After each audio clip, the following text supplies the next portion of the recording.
Harry Roque was so vocal about attacking our institution and every members of this house. And I wanted to ask, we recognize and appreciate Attorney Harry Roque's being apologetic. And as a matter of fact, Mr. Chairman, it took us so many hours or maybe minutes to discuss this motion that was moved by Congressman Salo. And we know for a fact that he is really so apologetic about to the issue that what had happened. But unfortunately, I still remember the last time that we have discussed the issue of the SMNI, Celis and Badoy was cited in contempt. And Attorney Han, I wanted to ask Secretary Roque before we render our vote on this issue, because as an institution, Attorney Roque, you malign each and every member of this house by telling that we are all corrupt and we are conniving with the DPWH. And a while ago, we were discussing about it. And we are very hurtful of what you have said in that video that we have seen. As much as we wanted to accept your apology, somehow behind our minds and our hearts, there is this something that lingers in all of us, that you are being apologetic in this committee, but somehow when you are outside of this committee, bad words are being thrown against all of us. So, Attorney Harry Roque, can you somehow tell us why it is so that if you are here, you are being so nice with us, but if you are outside, it's the other way around? Can we have some comment, Attorney Harry Roque, please? Your Honor, aside from the fact that I respect the institution where I came from, there is also proper decorum.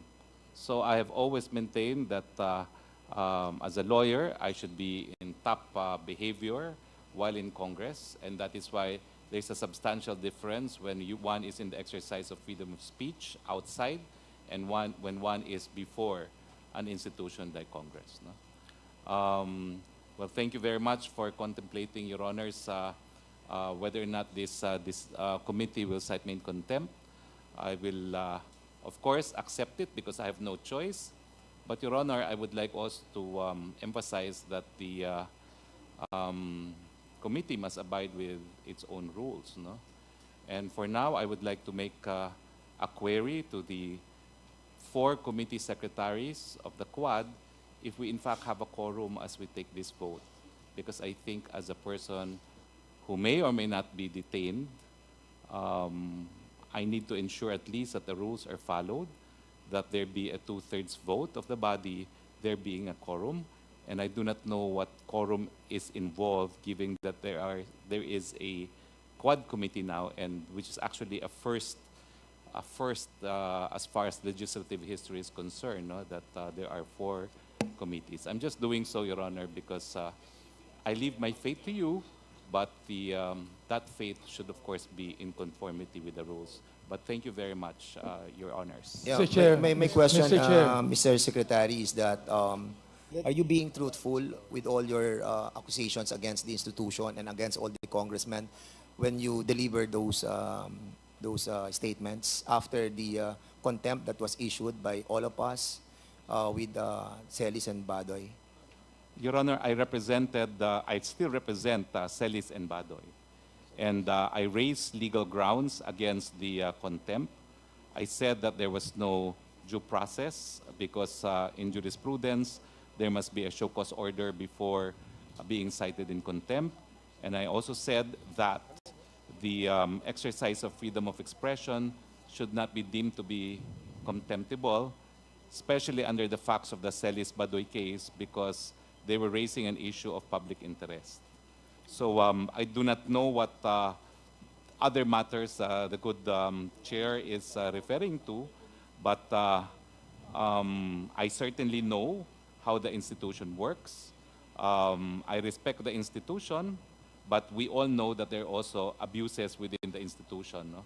Which should not in any way affect the integrity itself of the institution, but certain practices will have to be condemned if, in fact, one sees them happening.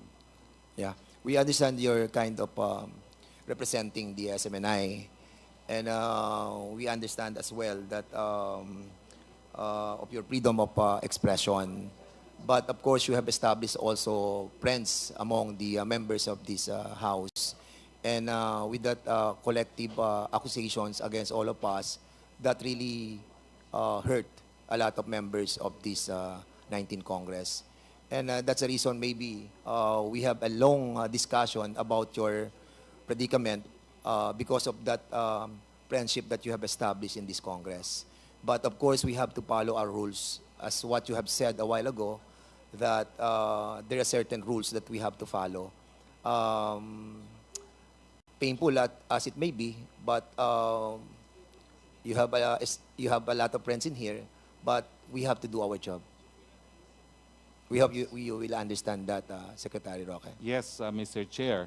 I'm always guided by the fact that I'm probably one of the most heavily criticized personalities in this country. No?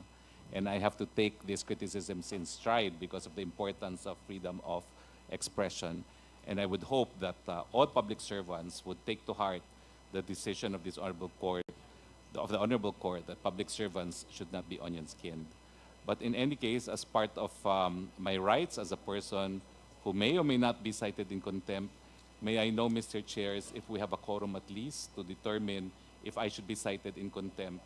And this is a first because this is a first meeting involving 4 committees, so I do not know how the quorum will be determined. Thank you, Mr.